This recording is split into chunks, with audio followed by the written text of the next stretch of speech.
සංගීතිකා හිත නිවන ගී එලිවැට. මේ ලෝකෙ වැඩියෙන් තියෙන්නේ කඳුළුද කියලාත් හිතෙනවා. ඔබයි මමයි හාහාපුරා කියලා අද දවසට හමු වෙද්දී ඇයි කඳුළු වලින් පටන් ගන්න කියලා මගෙන් අහන්න එපා. හැබැයි ඇත්තටම හිත රිදුනහම දුක නිවා ගන්න හැටියක් නැතුව කොයිතරම් ජීවිතේ වාර ගානක් ඔබ අසරණ වෙලා තියෙනවද?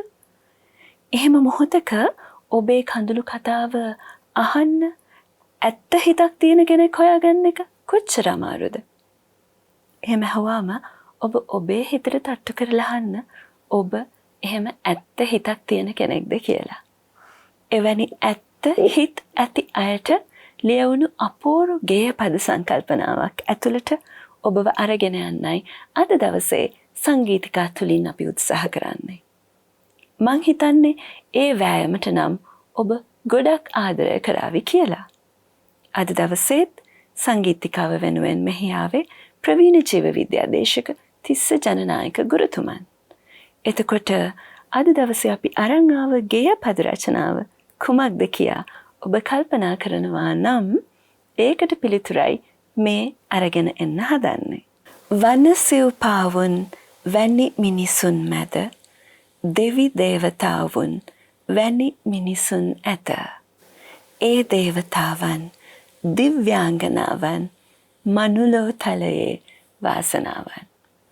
ඔබ මම හදවතින්ම ප්‍රාර්ථනා කරන එවැනි දේවත්වය ඇති ගැහැණුන් මිනිසුන් පිළිබඳව ලියවුණු ගීතය. එහෙම ප්‍රාර්ථනාවන් අපේ හිත්වල තිබුණත් අපි එවැනි අයද කියලා අපි තුලින්ම නැගෙන ප්‍රශ්නයට අවංක උත්තරයක් ඕ කියලා දෙන්න පුළුවන් වුණු දවසට තමයි ඔබේ හිත ලස්සනම වෙන්නේ. ඔබේ හිතේ ලස්සනම කලාපය ඔබටම දැනෙන්න පටන් ගන්නෙ. ගුරුතුමනි, මට ප්‍රශ්න නෑ. හැබැයි මට ඕනේ මේ සිව්පදය ඇහුවම ඔබතුමාට දැනෙන දේ. තරංග දැන් ඔය නූතන මනෝවිද්‍යාවෙත් කතා කරනවා මිනිසාගේ හිත ගැන. ඒකෙදී මිනිසාගේ හිතේ වෙනස් වන ස්වරූප තුනක් තියෙනවා කියලා කතා කරනවා. ඉඩ්, ඊගෝ, සුපර් ඊගෝ කියලා. ඒ කියන්නේ මේ මිනිසාගේ මනස තුලම ජීවත් වෙනවා සිව්පාවුන් වගේ අය. කියන්නේ සිව්පාවුන් කියලා කියන්නේ මෙතනින් අදහස් වෙන්නේ මේ තිරිසන්ගත සතුන්. ඊට පස්සේ මිනිසා. ඊට පස්සේ දෙවියා. එතකොට ඇත්තටම මේ දෙවියත් සිව්පාවත් මිනිසාත් කියන මේ තුන් දෙනාම මිනිසුන්ගේ හිත් තුළ ජීවත් වෙනවා. හැබැයි ඒකෙන් මේ වෙලාවකට සමහර වෙලාවට මිනිසා තුළ මිනිස් ගතියම මතුවෙනවා. සමහර විට සමහර මිනිසු තුළ තිරිසන් ගතිය මතුවෙන අවස්ථාවක් තියෙනවා.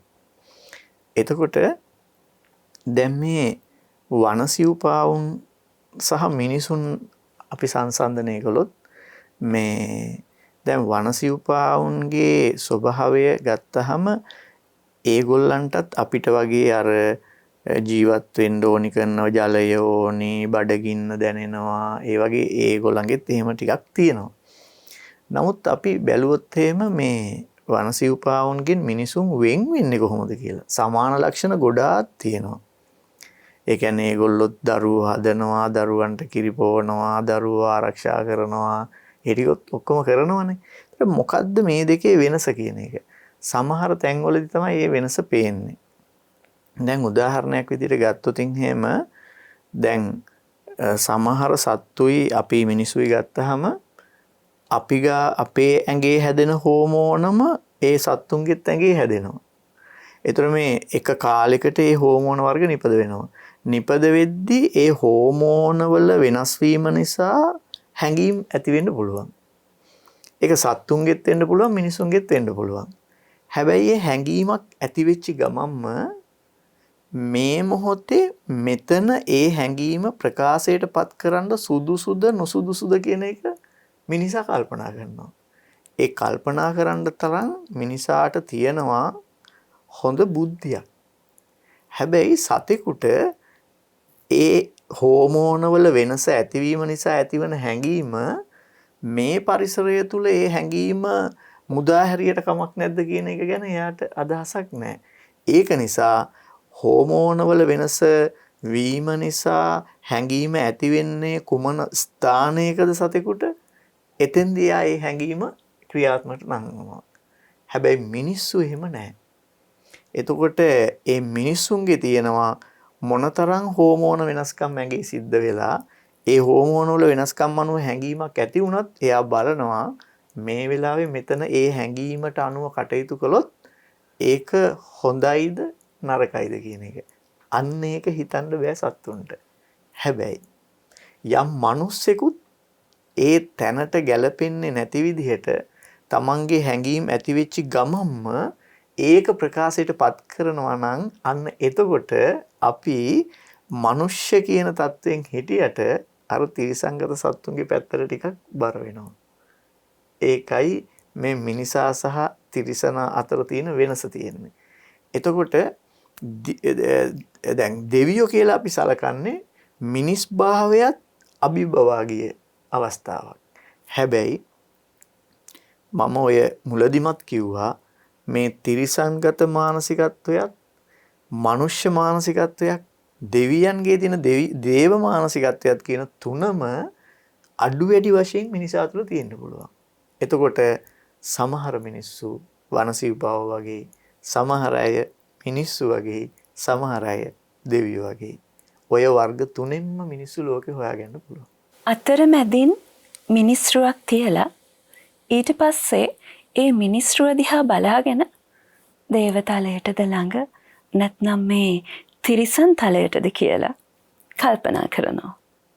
ඒ මිනිස්රුව බවට ඔබපත් කරගත්තොත් ඒ මිනිස්රුව ඔබ නම් ඔබ අයිතියන්නේ දේවතලයේ කොටසකටද තිරිසන් තලයේ කොටසකටද කියලා ඔබටම මැනිය බැල හැකි. හැබැයි එහෙම මනිද්දී අපි ආත්මార్థකාමී වුණොත් හරිමින්ම අපිට එන්නේ නැති වෙයි. මොකද අපේ පැත්ත ඉඳගෙන බොහෝ දේවල් බලද්දී අපි හරි කියලා හිතන නිසා. කොහොම වුණත් මෙවැනි දේවල් අපිටත් හිතෙන්න මේ වගේ වචන පේලියක් ඉපදුනේ කාගේ හිතේද කියලා මේ කියන්නයි හදන්නේ. ඔබ නිකමට වගේ අනුමාන කළා නම් එවැනි වචන උපදින හිතක් අපේ රටට අයිති. ඒ හිතේ නම සම්මානිත මහාචාර්ය සුනිල් ආරියරත්න. ආචාර්ය රෝහණ වීරසිංහයන්ගේ මේ සංගීත රචනාව මොන්න තරම් සැනසිලිදායකව ගලපනවද වචන පේලිවලට සංගීතය. එතකොට චන්ද්‍රලේඛා පෙරේරා සුන්දර ගායන ශිල්පිනියගේ ගැඹුරු මధుර හඬ අපේ හදවත් ඇතුලේ කොයි තරම් ගැඹුරකට මේ වචන අරගෙන යනවද? මේ සුපසන් වචන පේලි අස්සේ තියෙන දෙවෙනි පද රැනට අපි දැන් හැරෙමු. වල්මත් වූවන් දැක මහවන මැද යා යුතු මාවත පෙන්වා ඒ දෙස බලමින් සැනසෙන මිනිසුන් ඉටු දෙවියන් ලොව සිටිනා. ගුරුතුමනි. ඔව්. ඒකෙත් අර කියපු උදාහරණයම මට ගන්න පුළුවන් මිනිසා තිරිසන් සතුන් සහ දෙවියන් අතර තියෙන සම්බන්ධය. මේ එතකොට දැන් මේකෙදි මම උදාහරණ දෙකක් ගන්නවා. දැන් අපි හිතමුකෝ කැලේක ඉන්නවා කියලා මෝ රංචුවක් ඉන්නවා. මේ මොන් රංචුව අතරේ ඉන්නවා මේ උපතින්ම මේ එක කකුලක ආබාධයක් තියෙන නිසා එයා නිකන් නොන්ඩි ගගා තමයි ඇවිදින්නේ. ඒතකොට එයාට අනිත් මුවන්ගේ ගානට වේගෙන් දුවන්න බෑ. දැන් ඔන්න ඔතෙන්ට කොටියෙක් කඩා පනිනවා මුවෙක්ව අල්ලගන්න. එතකොට මෝ ටික සේරම දුවනවා. ඒ සේරම ටික දුවනකොට කොටිය දැන් පන්නනවා මේගොල්ලෝ පස්සේ.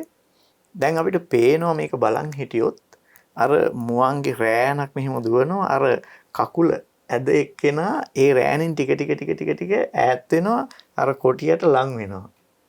ඒතර මේ මුවන්ගේ රෑනේ කාටවත් කල්පනා වෙනවද මෙයා මේ කොටියට අහු වෙන්නයි යන්නේ කියලා ඒ මුවන්ගෙන් කවුරු හරි යහපව ඇවිල්ලා මෙයාව කර තියන් දුවනවද? එහෙම එකක් වෙන්නේ නැහැ. අන්න එහෙම හිතෙන්නේ නැහැ සත්තුන්ට. හැබැයි මිනිසුන්ට එහෙම හිතෙනවා. මිනිසුන්ට එහෙම හිතෙනවා. ඒ කියන්නේ මෙයාව අරන් ගියා නම් හරි මෙයා නැත්තම් අහුවෙයි කියලා. අන්න එතෙන්දි තමයි අර මිනිස් බව කියන එක මතුවෙන්නේ. අර සතාට ඉතින් එහෙම කල්පනා වෙන්නේ ඌ බලන්නේ ඌ දුවලා උගේ පණ බේරගන්න. හැබැයි අරේ අහුවෙන්න යනවා නේද? එයාවත් තරම් දුවන්න පුළුවන් නම් එයාව බේරගන්න පුළුවන් කියන එක හිතෙන්නේ නැහැ. ඒතර මිනිසෙක් වෙලත් අපිට එහෙම අනිත් එක්කෙනා ගැන හිතෙන්නේ නැත්තම් ආන්න අපි ආයිතර වනසීවව මට්ටමටම යනවා. හැබැයි මේ පද රචනය ඇතුළත කියන්නේ එහෙම නැති කෙනෙක් එහෙම වල්මත් වෙලා ඉන්නකොට ඒක ගණන් ගන්නේ නැතුව ඉන්න අයත් ඉන්න පුළුවන්. හැබැයි සමහර අය ඉන්නවා එයාට යන්න ඕනි පාර පෙන්නලා දීලා කිසිම ප්‍රතිලාභයකට නෙමෙයි. මුකුත්ම ප්‍රතිලාභයකට නෙමෙයි පාර පෙන්නලා දීලා නිවැරදි පාරේ වල්මත් වෙච්ච එක්කෙනා දැන් නිවැරදි පාරේ යනවා බලන් ඉඳලා ඈත ඉඳන් සතුටු වෙන්න පුළුවන් නම් ඒක කවදාවත් වනසිව්පාවගේ මනසක ඇති වෙන්නේ නැහැ එවැනි සතුටක්. වනසිව්පාවකට ඉතින් වතුර ටිකක් හම්බ වුණාම කෑම ටිකක් හම්බ වුණාම සතුටක් ඇති වෙනවා. නමුත් අර වගේ දෙයකින් සතුටු වෙන්න බෑ. එතකොට ඒ වගේ දෙයකින් සතුටු වෙන්න පුළුවන් වෙනවා නම් මට හිතෙනවා ඒක මනුෂ්‍ය සීමාවත් ඉක්මවා ගිහිල්ලා දෙවියන්ගේ තත්වයට ලං වෙලා කියලා මනස.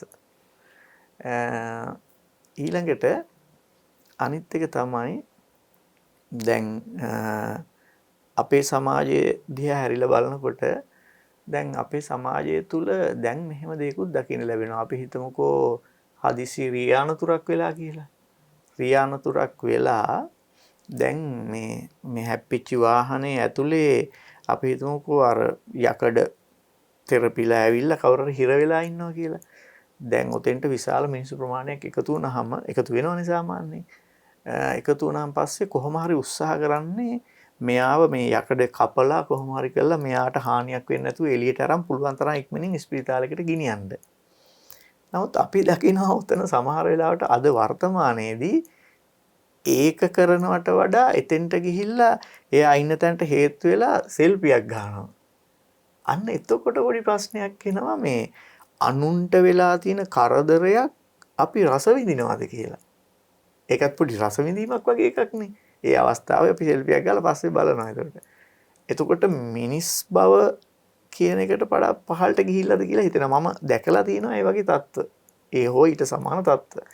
අන්න එතකොට තමයි අර අපි ආපහු වනසිව්පාවන්ගේ පැත්තට යනවද කියලා හිතෙන්නේ. මොකද එතෙන්දි ඒ හැඟීම ඇති වෙනවට වඩා වෙන්න ඕනි දේ තමයි මේ පුජ්‍යලයාගේ ජීවිතේ බේරගන්න පුළුවන් තරම් ඉක්මනින් කරන්න පුළුවන් ක්‍රියාමාර්ගය මොකක්ද කියලා බලන එක. ඉතින් එහෙම තත්ත්වයක් තමයි තියෙන්නේ. ඔයිටත් තවත් එකක් මට මතක් වෙනවා අර උදාහරණයක් තිබුණානේ අර සුනාමිය ඇති වෙච්ච වෙලාවේ අර ගහගෙන යනකොට කෙනෙක්ගේ මුද්ද ගලව ගන්න try කළා කියලා. ඉතින් අන්න ඒ වගේ දේවල් බලනකොට ඒ කියන්නේ වනසිව්පාවුන්ගේ මානසිකත්වයේ තියෙන මිනිස්සුත් මේ ලෝකේ ඉන්නවා. ඒ වගේම දෙවි දේවතාවන් වගේ මිනිස්සුත් ඉන්නවා. ඒ දෙවි දේවතාවන් වගේ මිනිසුන්ගේ ස්වභාවය තමයි කිසිම පදනමක් බැඳීමක් නැතුව යම් අපිට කිසිම සම්බන්ධයක් නැති කෙනෙක් අනතුරක වැටලා ඉන්න වෙලාවක එයාට උදව් කරලා ඉවර වෙලා සමහර විට ඒ උදව්ව මම කළේ කියලා කියන්නේවත් නැහැ. මම මේ උදව්ව කළා කියලා කියන්නේවත් නැහැ. ඒක තමයි දෙවියන්ගේ ස්වභාවය. ඒ කියන්නේ ඒකෙන්වත් ගෞරවයක්වත් බලාපොරොත්තු වෙන්නේ නැහැ. හැබැයි ඒ පුජ්‍යලයා නිවැරදි දිශාවට යනවා බලන් ඉඳලා ඈත ඉඳන් සතුටු වෙනවා. ඇත්තටම ওই දෙවියෝ සතුටනේ ආහාරයට ගන්නවා කියලා කියන්නේ. ඉතින් මිනිහෙකුටත් එහෙම සතුටු වෙන්න පුළුවන් නම් ඒ මිනිසයා දෙවියෙක් දිව්‍යාංගනාවක් තියෙන තත්ත්වයට ඇවිත්. එහෙම දේවත්වයට කෙනෙක් ලං වෙන කිසියම් විද්‍යාත්මක පදනමකුත් බලපානවද? ඒක නම් ඇත්තටම විද්‍යාත්මක පදනම කියලා කියන්නේ මනසේ දියුණුවම තමයි. ඒ කියන්නේ දැන් අපිට දැන් තරහ යනවා, කේන්ති යනවා, ඊර්ෂ්‍යාව හිතෙනවා වගේ ගොඩක් දේවල් තියෙනවානේ. එතකොට ඒවා ඔක්කොම පොදු මානව ගුණාංග. හැබැයි ඒවා සත්තුන්ට පාලනය කරගන්න බෑ. හැබැයි මිනිසුන්ට ඒවා පාලනය කරගන්න පුළුවන්. එතකොට අර ආදරය, කරුණාව, දයාව, මෛත්‍රිය, මුදිතාව වගේ හැඟීම් ඇති කරගන්නත්, එතකොට ඊර්ෂ්‍යාව, කුහකකම, පරිගැනීම, වෛරය කියන හැඟීම් යටපත් කරගන්නත් පුළුවන් දියුණු මානසික තත්ත්වයක් තියෙනවා මිනිසාට. හැබැයි ඒක හොඳටම දියුණු කරනකොට දෙවියෙක් වෙන්න ඕනේ මනස දෙවියන්ගේ මට්ටමට යනවා. හැබැයි ඒවා දියුණු කරේ නැත්නම් ඒක නිකන් දියුණු වෙන්නේ නැහැ. උත්සාහයෙන් දියුණු කරන්න ඕනේ. එහෙම දියුණු කරේ නැත්නම් සමහර වෙලාවට අර වෛරය, ඊර්ෂ්‍යාව, කෝපය, ද්වේෂය වගේ ලක්ෂණ ඇතිවීම නිසා මේ අර එක කාලෙක බුදුරජාණන් වහන්සේ කියලා තියෙන මුර්ග සංඥාව පහළ වෙනවා කියලා ඒ වගේ තත්යකට යන්න වෙනවා. ඒ කියන්නේ දේවතලයට ළඟ කෙනෙකුට උදව්වක් කරලා ඒක මම කළා කියලා පින්තූරයක් ගහලා ඒක පුවත්පතක හෝ දැන්වීමක් හැටියට පළ කරන්නේ නැහැ. නෑ. ඒ කියන්නේ ඒකේ සතුට එයා නිරාමිෂවයි විඳින්නේ. අර එහෙම කරන එක්කෙනා බලාපොරොත්තු වෙන්නේ ඒක තමන් කළා කියලා තමන්ට ලැබෙන ප්‍රසිද්ධිය. ඒතර ඒ කියන්නේ ඒකේ ඒ උදව්වෙන් දෙයක් බලාපොරොත්තු වෙනවා. දැන් අරයා උදව්වෙන් දෙයක් බලාපොරොත්තු වෙන්නේ නැහැ. ඒ නිසා එයාට අසීමිත සතුටක් තියෙනවා.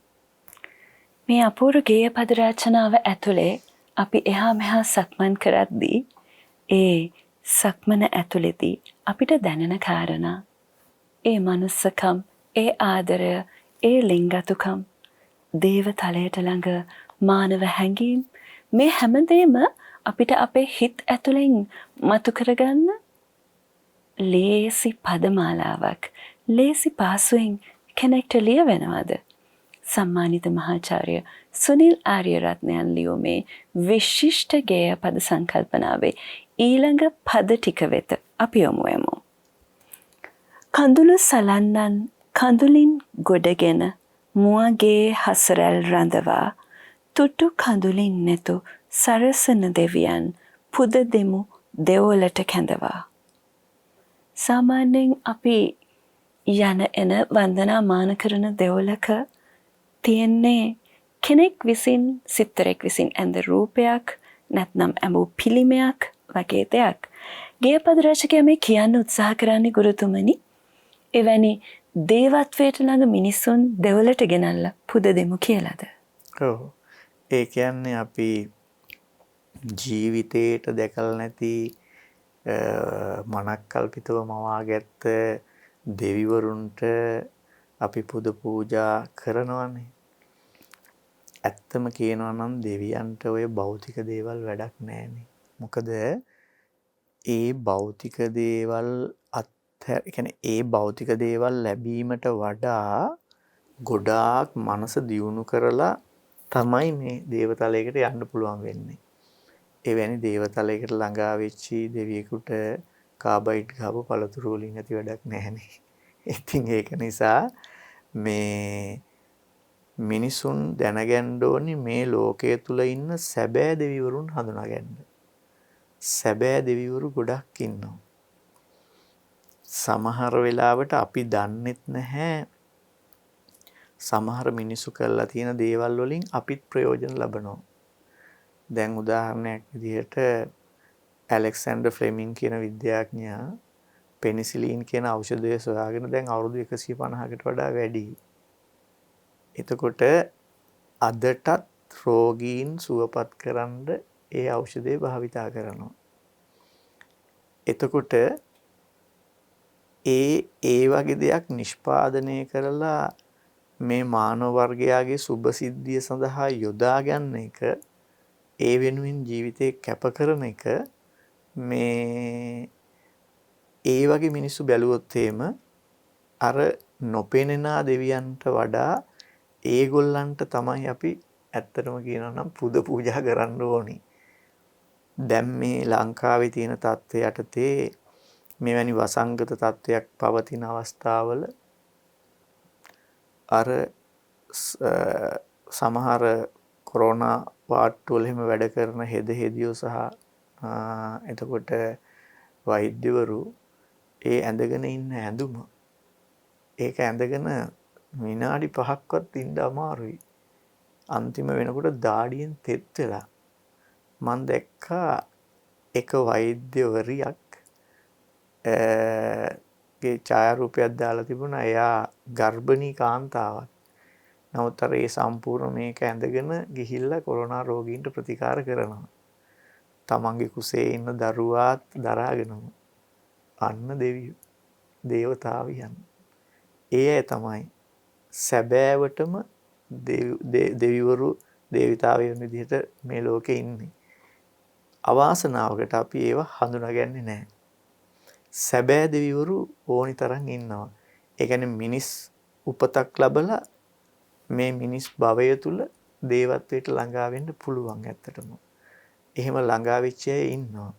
හැබැයි ඒ අයට නිසි ගෞරවය ලැබෙනවාද කියන එක පිළිබඳ ප්‍රශ්නයක් තියෙනවා. ඒ නිසා මේ කියවෙන්නේ එවැනි අයව අපි දේවාලයකට ගෙනල්ලා පුද දෙන්න ඕනි. හැබැයි ඒකේ අදහස භෞතිකව නෙමෙයි. ඒගොල්ලන් අපේ මනසේ තියෙන දේවලට ගෙනහලා ඒගොල්ලන්ට නිසි ගෞරවය ලබා දෙන්න ඕනි. ඒ අය ඒ කරන කාර්ය වෙනුවෙන් මනුෂ්‍ය වර්ගයා වෙනුවෙන් කරන මෙහෙයට. එතකොට අර වෛද්‍යවරියගේ කුසේ ඉන්න දරුවා ඒ දරුවා වක්‍රාකාරව දේවත්වයට ළඟ නැද්ද? අනිවාර්යයෙන්ම.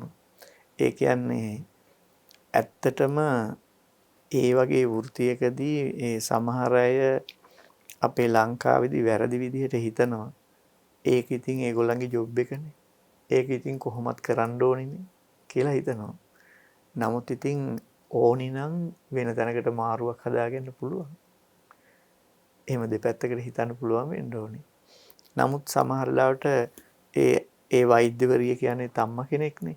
ඒ අම්මාගේ හිතේ ඇතිවන ඒ රෝගීන් පිළිබඳ ඇතිවන ඒ මෛත්‍රී සහගත සිතුවිල්ල, ඒ මානව දයාව කියන එක දරුවටත් ඉබේම උරුම වෙනවා. දරුවටත් ඒක දැනෙනවා. ඒ නිසා ඔහු යම් ප්‍රමාණයකට දේවත්වයට ලං වෙනවා. කෙනෙක් මෙහෙම ඇහුවොත් තිරිසන් තලයකට ලං වෙන එක මොලේ කිසියම් රසායනික වෙනසක් හින්දා සිද්ධ වෙන දෙයක් කියලා? ඒක මෙහෙමයි ඇත්තටම කියනවා නම් දැන් අපේ මම ඉස්සෙල්ලා කියවනේ අපේ බොහෝමයක් ඔය හැඟීම් වලට බලපාන්නේ අපේ එක එක අවස්ථාවල නිෂ්පාදනය වෙන හෝමෝන. මේ හෝමෝන වල ක්‍රියාකාරීත්වය නිසා තමයි මේ අපේ චර්යාවන් වෙනස් වෙන්නේ. හැබැයි මිනිසා කියන එක නම් මනස උසස් කියන එක නේ මිනිස් කියලා ඇවිල්ලා තියෙන්නේ. උසස් මනසක් තියෙන මිනිසාට මොන හෝමෝන එහාට මෙහාට වෙලා මොනතරම් හැඟීම් එහෙම වුණාට ඒ උසස් මානසික බුද්ධිය මගින් මිනිසාට තමන් ඉන්න තැනට අනුව තමන්ගේ චර්යාව පාලනය කර ගැනීමේ හැකියාවක් තියෙනවා. ඒ නිසා තමයි මිනිසාගේ සංස්කෘතියක් බිහි වෙන්නේ. මම මේකට තව පොඩි උදාහරණයක් කියන්නම් මෙහෙම. දැන් ගහක අත්තක අතු දෙකක් තියෙනවා. යට අත්තෙත් ඉන්නවා වඳුරෙක්, උඩ අත්තෙත් ඉන්නවා වඳුරෙක්. එතකොට දැන් මේගොල්ලෝ මේ දලු අරේ මේ කකා ඉන්නේ. ඒතර උඩ අත්තේ ඉන්න සතාට මල පහ කිරීමේ අවශ්‍යතාවයක් ඇති වෙනවා. ඒ ඇති වෙනවත් එක්කම මල ද්‍රව්‍ය නිදහස් කරනවා. ඌ ඒ වෙලාවේ හිතන්නේ පහළ ඉන්න එකාගේ ඔලුවට වැටෙනවා කියලා. ඌ එතෙන්දි මේක කරනවා. ඒතර පහළ ඉන්න එකාගේ ඔලුවට වැටෙනවා. වැටුනහම ඒ ඔලුවට වැටුන එකත් අහන්නේ අරුගෙන් මොකද්ද ඒ කරපු බලු වැඩේ කියලා. එහෙම අහන්නේ. ඒ වැටුන එක්කෙනාට ගානකුත් නැහැ. ඒවා නිදහස් කරපු එක්කෙනාට ගානකුත් නැහැ. ඒතර ඒ කියන්නේ එතකොට ඒගොල්ලෝ එහෙම සංස්කෘතියක් කියලා එකක් බිහි කරගෙන නැහැ. මිනිසාගේ චර්යාව තැනට ගැලපෙන පරිදි වෙනස් කර ගැනීමෙන් තමයි මිනිසා සංස්කෘතියක් බිහි කරගෙන තියෙන්නේ. ඉතින් එතකොට එහෙම තමයි මේ සංස්කෘතියක් කියන එක හැදිලා තියෙන එක රටවල් අනුව. එතකොට අපි ඒකට සම්පූර්ණයෙන්ම විරුද්ධ පැත්තකට යනවා නම් ඒ කියන්නේ කිසිම තැනක් නොතැනක් නැතුව අපේ චර්යාව කිසිම පාලනයකින් තොරව බුද්ධියෙන් කිසිම පාලනයකින් තොරව ක්‍රියා කරනවා නම් ආයිත් අපි අර ඇදිලා යනවා වනසිව්පාවුන් මට්ටමට. මටත් ඕනේ ඔබව ඒ දේවාලයට කැඳවන්න. හදවත් දෙවලට පුද පූජා තියන්න. බැතිබරව. හැබැයි කෙනෙකුගේ හදවත නැමැති දේවාලයට තවත් කෙනෙක්ට පියමන් කරන එක ලේසි පාසු නෑ. කැඳවුම් ලබන එක ලේසි පාසු නෑ. හැබැයි එහෙම කෙනෙක් වෙන්න ඔබට පුළුවන් නම් ඒ කෙනාට හිස නම ආචාර කරන්න ලෝකෙම බලා ඉන්නවා. විශ්වයම බලා ඉන්නවා. එවැනි කෙනෙක් වෙන්න ඔබේ හිතට අවශ්‍ය සියලු ශක්තියින් ලැබෙන්න කියලා මම ප්‍රාර්ථනා කරනවා. මොකද එහෙම කෙනෙක් වෙන්න අප්‍රමාණ ඉවසීමක්, දරා ගැනීමක්, අන් අය පිළිබඳ හැඟීමක් තියෙන්න ඕනේ නිසා. ඉතින් එවැනි අය බහුල සුන්දර රටක එළඹෙන ඉරිදාවක අපි නැවත හමු යමු. ප්‍රවීණ ජීව විද්‍යා දේශක තිස්ස ජනනායක ගුරුතුමන්ටත් ස්තුතිවන්ත වේවා.